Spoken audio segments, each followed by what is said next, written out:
This podcast is brought to you by Penji. Penji is a creative subscription service that gives you access to pre-vetted, agency-trained creatives from all over the world. From graphic design to illustrations to social media management and web development, it's all included for one monthly price. It's time to say goodbye to the hassle of searching for top-notch creative talent. With Penji, you get quality and consistency delivered right to your inbox every day, carefully crafted for you by humans. So meet your new creative team today. Head over to penji.co for more and enter the coupon code located within the podcast show notes.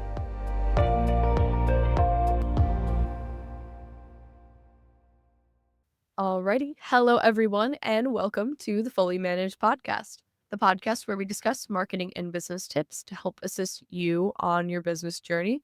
I'm your host, Shannon, Penji's partnership coordinator, and I'm joined here today with a very special guest, Micah Tatum from Cervo Media Group. Thank you so much for joining me today. Thanks for having me. I appreciate it. Could you start by telling us a little bit about yourself, anything that you think is relevant for the audience, and how you got to this point in your professional career and starting Cervo Media? Yeah, sure. So I've been in the digital out-of-home advertising marketing space for the better part of about 15 years now. And as of lately, what we are planning for is a transition more into the VR space as opposed to, this traditional marketing space and offering advertising, real estate in there. And excited about it. We have a real cool project that we worked on for the better part of 2024 and going into this new year now. And we're really excited about what we can offer and, some advice to individuals and companies. That's really exciting. I haven't really heard a lot about that. I talk to media companies a lot, and VR is something that hasn't come up a lot. So could you go into that a little bit? Can you tell us a little bit? I know maybe the project's confidential, I don't know, but if you could tell us a little bit about the transition to that and, what excites you about it. So we started in, as I just said, in last year in the VR space with a contemporary 2-time Grammy Award winning songwriter, conductor, and composer in classical music. And we shot a production in 12K resolution, 360-degree green screen, which was very challenging because it hadn't been done before. And you can imagine editing in 4K and the process that takes much more of a task than we thought in 12K to accomplish that. But to say the least about how and who we started with, Nadeem Majdanani and my partner, Carlos Tavares, we started down this path of working on the project called Pandora's Box. And Nadeem, he is a visionary, much like our modern day Beethoven, genius, incredible of how he wrote this music. And we collaborated on this production to move the contemporary needle, because it's something that hasn't been done. It hasn't been transformed in a very long time. And, us, Cervo, we always think of ourselves as innovators, whether it's been working in out-of-home advertising or digital advertising or music. We've always taken an innovative approach to media overall. And we got the abilities to do this with Nadeem and working in it and being able to see the new technologies that's coming out, in the future. Just you learn to pivot with business after that, right? Because there's no way that we're just not going to operate the same way in the next 5 years. So being able to understand that and and see what it's worth, the vision came clear for us to transition more of the company into the VR space. I am a full believer that the technology that's to come in the next 5 years, no one's going to be watching TV or looking at a screen. Something's going to be, goggles on your face or some glasses in front of your face. And,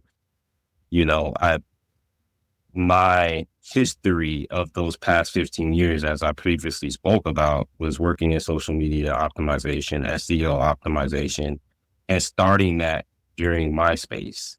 And all of the kind of uh, tools that are utilized today, I was doing that, a long time ago. So being an innovator then and trying to be able to navigate that now and not have so much competition, that's how we can get to the VR point and trying to create emulate what was done then, now, and now for the future in VR. Well, it's really cool to grow up in that space to where social media started and where media started in general, to see it now and how it's become such a, I guess, glamorous, maybe that's the word. It's so something that we probably would have never been able to imagine, which Right. is something that's so cool. But it's really interesting to be able to almost pioneer that space. You're doing something that no one's done before. That, well, what you said about competition, I think that's really interesting because no one else is doing this. So you Right. have the ability to start it and be the best at it before anyone else is. That's really, really cool. But maybe what are the difficulties that come with that? Because You you have nothing found, to look to for how to do it. So how are you, yeah, how that do you is work a with that? problem. That was one of our main problems with working with Pandora's box is because, the equipment that we used to film it, if you can imagine, was a 300-degree camera, 360-degree camera. So there's camera lenses that go, in a circle and a cluster. And then it was made by a Chinese manufacturer. So, they didn't really have the information like kind of English based for,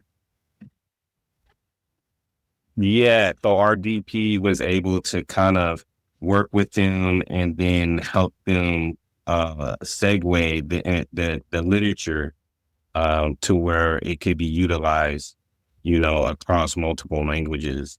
And that was just like one of the hurdles that we had to overcome. And, that was one of the main reasons why no one wanted to kind of take on that kind of project.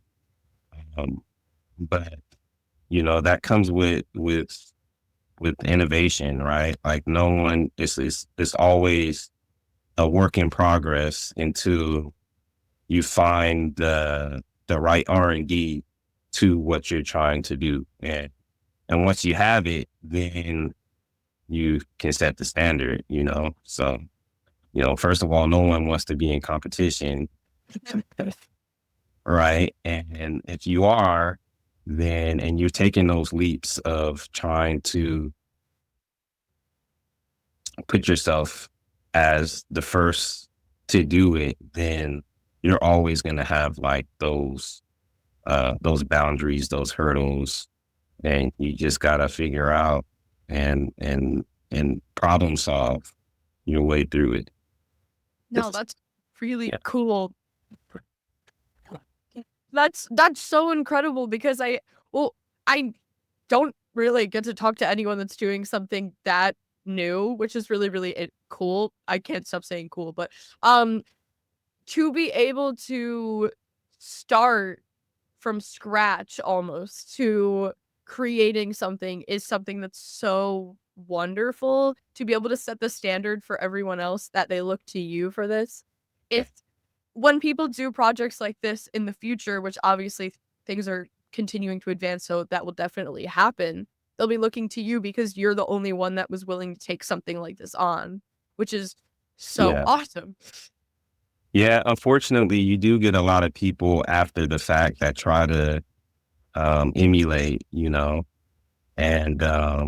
they try to take your ideas and make it their own. And, that comes naturally, but it'll never be like the original of how it was done. And we are consistently thinking outside of the box. And, I think that's what has made us successful in business, is to utilize like what we have here in the now and think about it in terms of how it could be utilized in other spaces, you know? So, I think that's part of innovation just in general, like, people take, not reinvent the wheel, just improve the tool.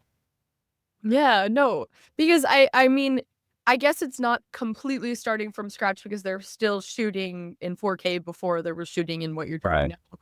But it's still something that's almost completely new in the idea that no one's Oh taken yeah. a project like that on before.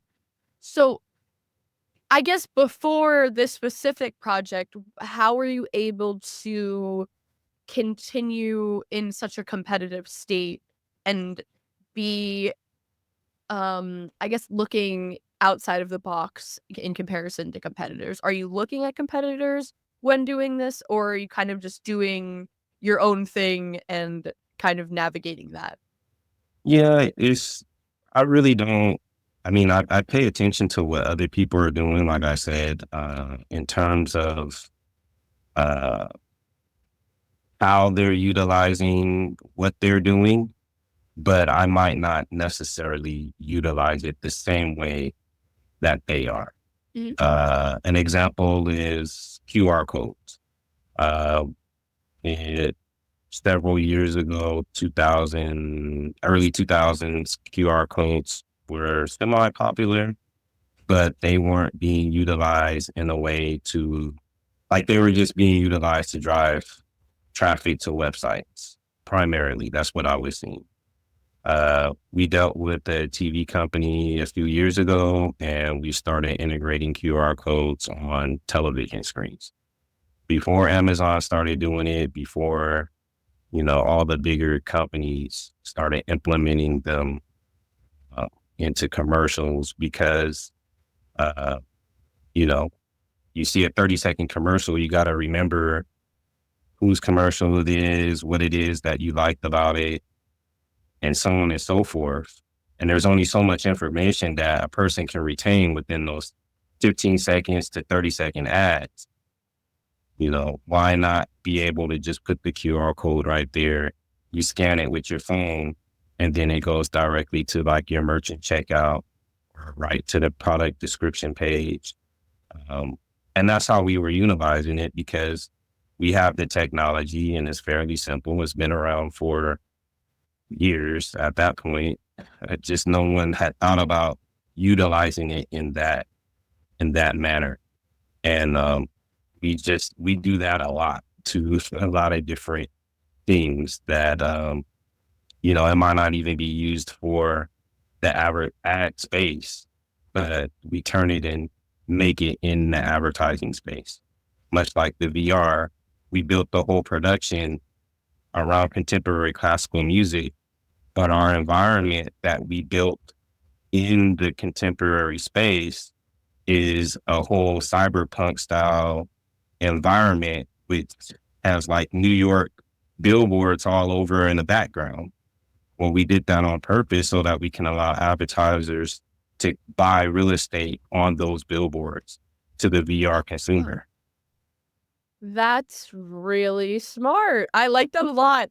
I, I wouldn't even think about something like that because the advertising space will build as the VR space builds, and to be able Mhm. to incorporate it into the VR space is wow. So our version is more extended reality. So it's a Mhm, mixed reality between VR and real life, mhm. because Nadeem, the composer and the creator of Pandora's Box, he initially came to us with a live version that he was going to do at a theater, and we're still going to do the live event, the live concert event, but we added AR components to it as well.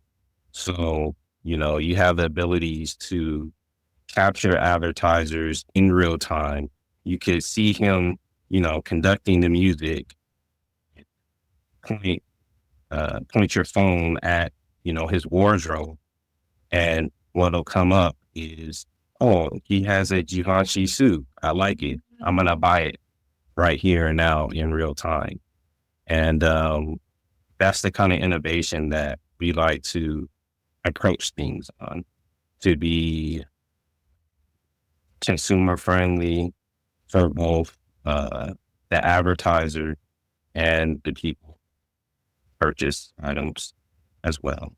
Yeah, and that also kind of, when you see a performance like that and you get distracted on this aspect of, oh, what is this part? I'm interested in that.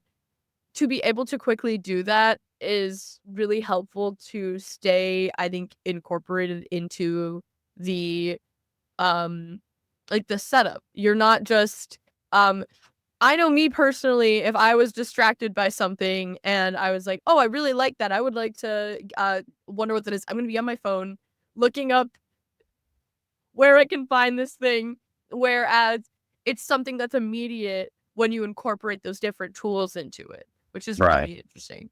Right. And the technology is so advanced now that like I've been in meetings where companies have been RDing like glasses, like how you have on, but you could read, the LED reads within the lens. But then also, if someone's in front of your face, they also project hologram in front of you, and they can see what you're seeing right there in front of you. Like, it's insane. And that's that's the main reasons why I was like, oh, like everything we're doing right now is old. We need to it's what we're doing, or we're gonna get behind real fast. Like, Yeah. No, it's it's scary really bad. sometimes. Yeah. See how fast things are advancing and Yeah.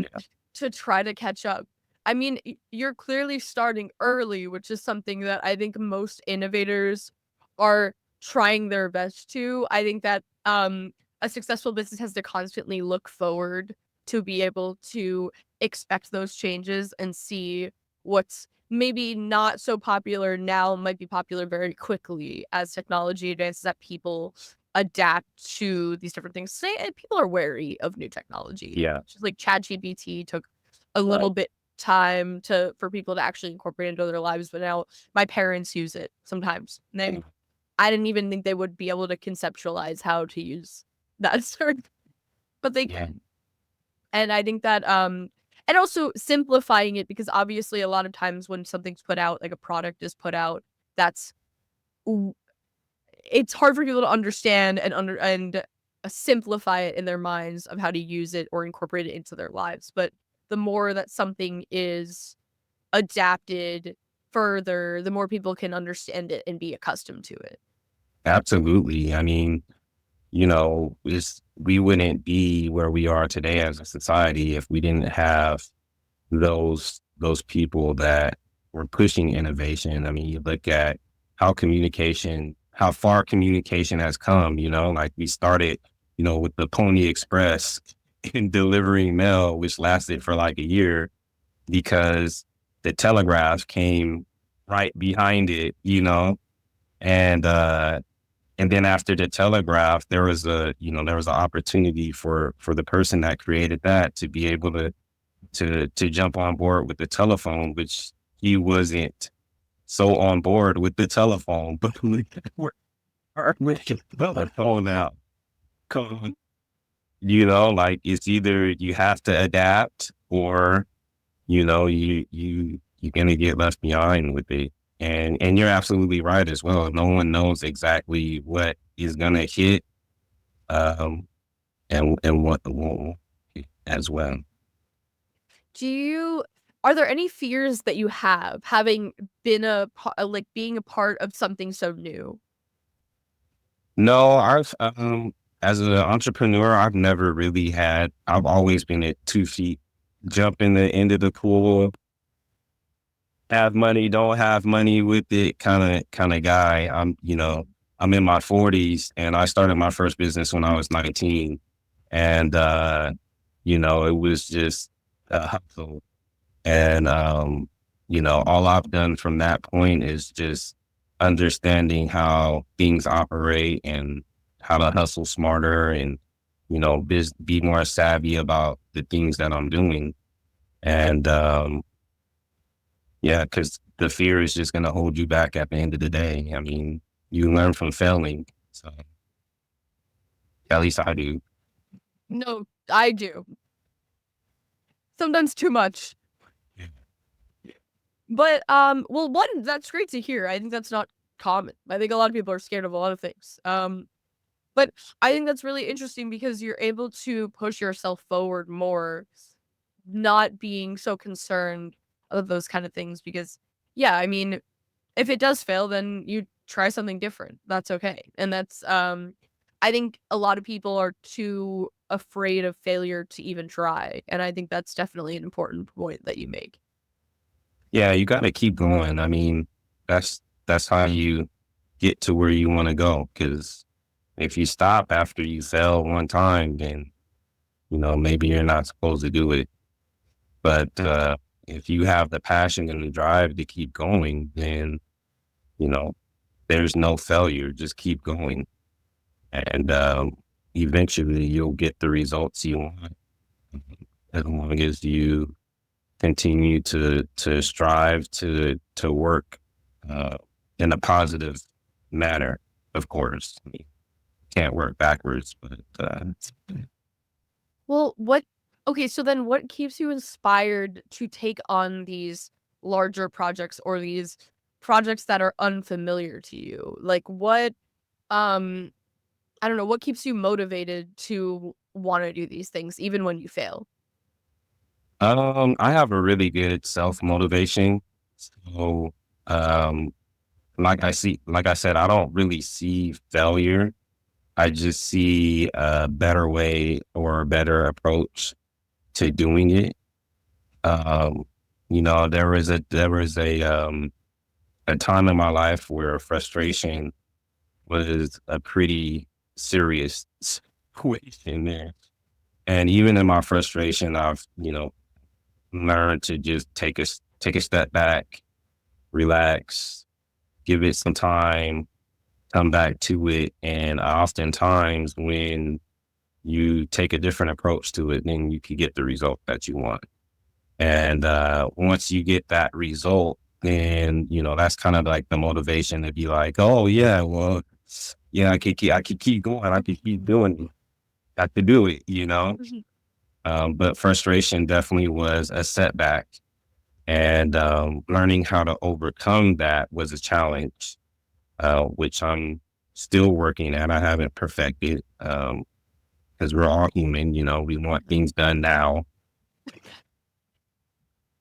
Not Um, all we can't expect what we expect from ourselves from others also, and that's yeah, a really hard thing to accept.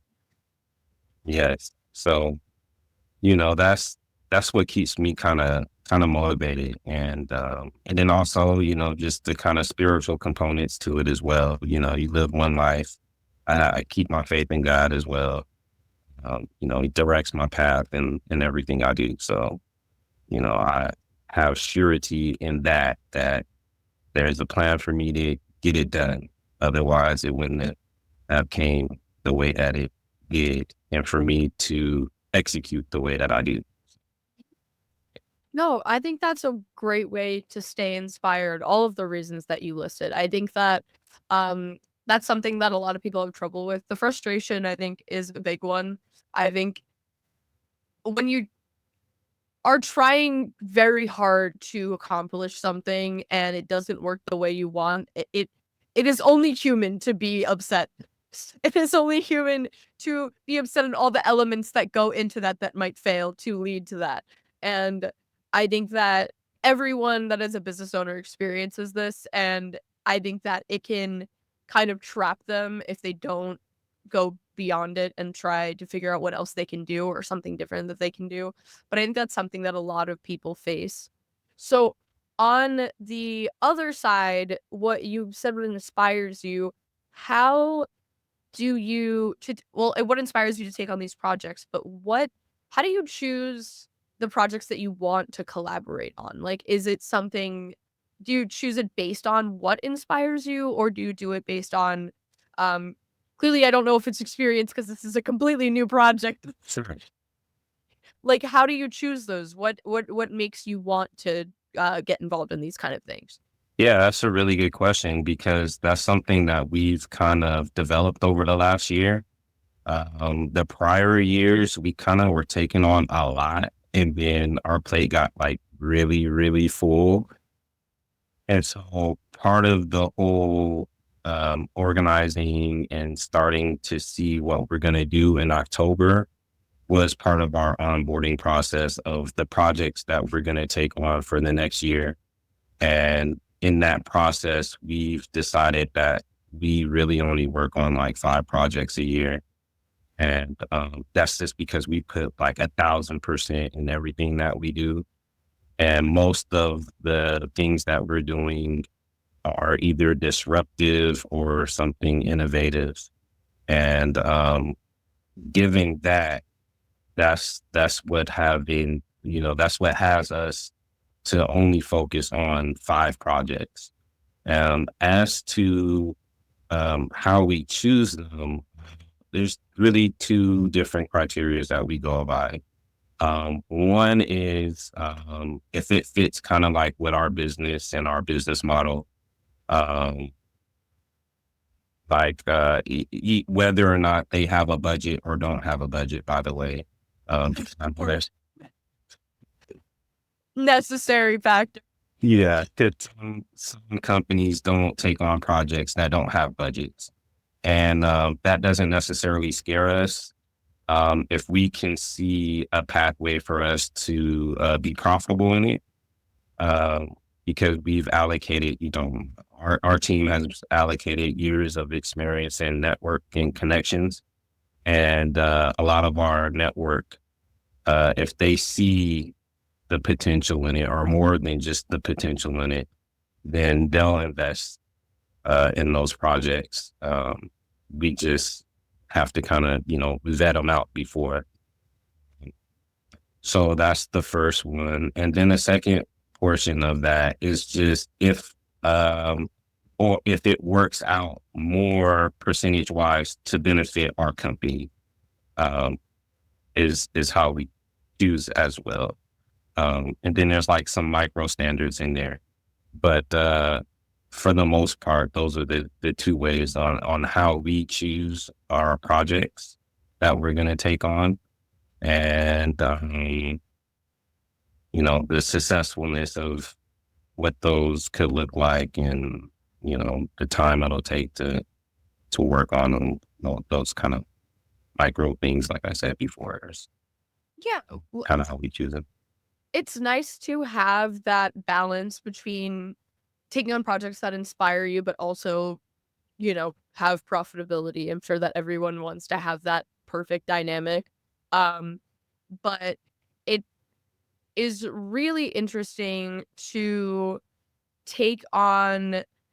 I think every company or agency or whatever it may be gets to this point where you realize that you will not only want to do great work because everyone I'm sure does, I hope, but that you want to do your absolute best. And what you said, you put like 1,000% in to be able to manage those projects well so that you can put in as much work as you want to and think you're capable of to make sure that that project is everything that you want it to be is really awesome, because I think that a lot of people struggle with maintaining that standard for themselves. Like you said previously you had taken too many people on.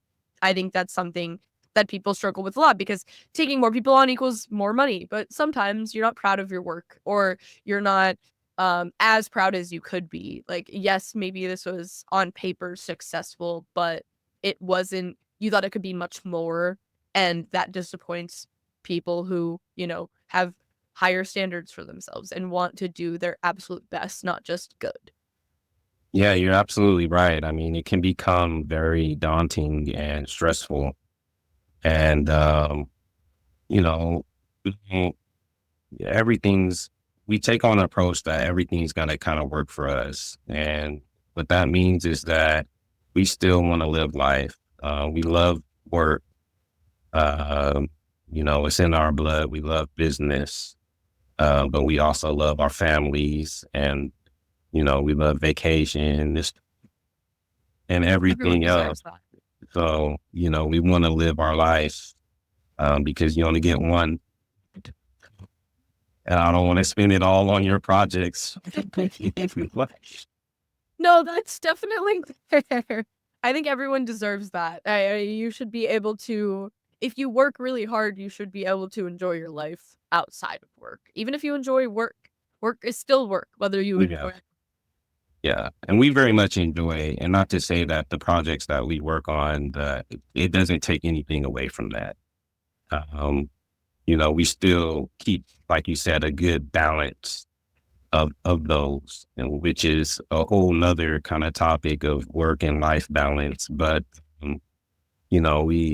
for us, our balance is the five project, and we'll put 1,000% in, as opposed to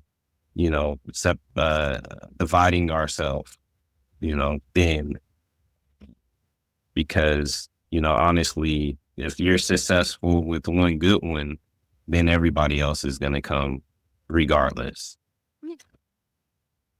Well, I think that is a perfect note to end on because we're actually out of time. But I think that was, it's good that you value not only your customers because you want to do your best work, but you also value the time that you're putting into it. Because I think that is what everyone, I hope, again, strives to get to at some point in their business. So it's good to have that standard for yourself because that not only shows respect for yourselves, but also for your clients to know that, like, that is the reason why you only take on so much because you want to give them everything. Yes, definitely. We do that. We assure them that they'll look fantastic when we've completed, and everything and more is what they'll receive.